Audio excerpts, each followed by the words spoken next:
किसी जंगल में एक कौवा रहता था। वो बहुत ही खुश था, क्योंकि उसकी ज्यादा इच्छाएं नहीं थी। वह अपनी जिंदगी से संतुष्ट था। लेकिन एक बार उसने जंगल में किसी हंस को देख लिया और उसे देखते ही सोचने लगा कि ये प्राणी कितना सुंदर है। ऐसा प्राणी तो मैंने पहले कभी नहीं देखा, इतना साफ और सफेद। ये तो इस जंगल में औरों से बहुत सफेद और सुंदर है, इसलिए ये तो बहुत खुश रहता होगा। अब कौवे ने सोचा कि हंस तो तोते को सबसे सुंदर बता रहा है, तो फिर उसे देखना होगा। कौवा तोते के पास गया और पूछा, भाई तुम दो दो रंग पाकर बड़े खुश होगे।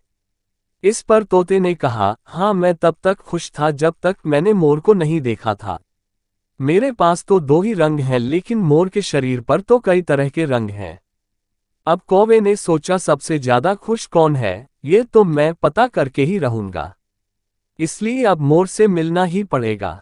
कौवे ने मोर को जंगल में ढूंढा, लेकिन उसे पूरे जंगल में एक भी मोर नहीं मिला और मोर को ढूंढते ढूंढते वह चिड़ियाघर में पहुंच गया तो देखा मोर को देखने बहुत से लोग आए हुए हैं और उसके आसपास अच्छी खासी भीड़ है।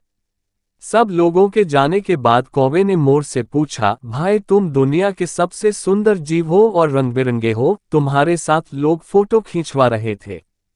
तुम्हें तो बहुत अच्छा लगता होगा और तुम तो दुनिया के सबसे खुश जीव होगे। इस पर मोर ने दुखी होते हुए कहा, भाई अगर सुंदर हूं तो भी क्या फर्क पड़ता है। मुझे लोग इस चिड़ियाघर में कैद करके रखते हैं, लेकिन तुम्हें तो कोई चिड़ियाघर में कैद करके नहीं रखता और तुम जहां चाहो अपनी मर्जी से घूम फिर सकते हो। इसलिए दुनिया के सबसे संतुष्ट और खुश जीव तो तुम्हें होना चाहिए, क्योंकि तुम आजाद रहते हो। कौवा हैरान रह गया, क्योंकि उसके जीवन की अहमियत कोई दूसरा बता गया। दोस्तों, ऐसा ही हम लोग भी करते हैं।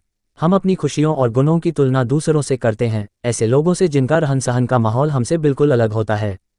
हमारी जिंदगी में बहुत सारी ऐसी चीज़ें होती हैं जो केवल हमारे पास हैं, लेकिन हम उसकी अहमियत समझकर खुश नहीं होते। लेकिन दूसरों की छोटी खुशी भी हमें बड़ी लगती है, जबकि हम अपनी बड़ी खुशियों को इग्नोर कर देते हैं। जय श्री राम।